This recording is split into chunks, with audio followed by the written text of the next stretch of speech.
નમસ્કાર મિત્રો, ફરી એકવાર તમારું સ્વાગત છે આપણી યુટ્યુબ ચેનલ પ્રભાત વ્લોગનું. આજના વિડીયોમાં હું તમને બતાવવા જઈ રહ્યો છું કે એક ટેપ પટ્ટી છે. એ ટેપ પટ્ટી બંને બાજુ ચોંટી શકે. તમે ફોટો ચોંટાડી શકો, પોસ્ટર ચોંટાડી શકો, કોઈ બી વસ્તુ તમે આ ટેપ પટ્ટીથી ચોંટાડી શકશો. અને આ ટેપ પટ્ટી એવી ખતરનાક છે કે એ ચોંટાડશો એટલે તમારે એકદમ કમ્પ્લીટ ચોંટી જશે. અને જો તમે આ જોઈ શકો છો કે આની બહાર કાઢું છું, મીશોની અંદર આપણે મંગાવેલી હતી અને એકદમ ક્લિયર એટલે કમ્પ્લીટ મળેલી છે આપણને. અને કેવી રીતે શું છે આ ખોખામાંથી આપણે બહાર કાઢીએ તમે જોઈ શકો છો. મેં બહાર કાઢી લીધી. ત્યારબાદ આને પેકિંગ છે કમ્પ્લીટ પ્રોપર તરીકે પેકિંગ છે કરેલું છે. અને પેકિંગ છે આપણે તોડીએ છીએ ફ્રેન્ડ્સ, બરાબર. આ પેકિંગ છે હું તોડી લઉં છું.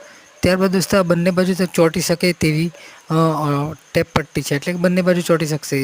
પર એક લેયર આવશે, એ લેયર ઉખાડવાનું એટલે તમારે બંને બાજુ ચોંટી શકશે. ફોટો ચોંટાડવો હોય, પોસ્ટર ચોંટાડવું હોય, દિવાલ પર કોઈ બી વસ્તુ ચોંટાડવી હોય તો તમે આનાથી ચોંટાડી શકશો. ગુંદર વગેરે લગાડવાની જરૂર પડે નહીં અને દિવાલ તમારી પણ સલામત રહે. આ તમે જોઈ શકો છો ઉખેડ્યું, તેના પર એક બીજું લેયર આવે એ તમારે ઉખેડવાનું રહેશે. તો દોસ્તો આજના વિડીયોમાં આટલું. હવે મળીએ નેક્સ્ટ વિડીયોમાં. ત્યાં સુધી જય હિન્દ, વંદે માતરમ. આવા નવા વિડીયો જોવા માટે પ્રભાત વ્લોગ યુટ્યુબ ચેનલને સબસ્ક્રાઈબ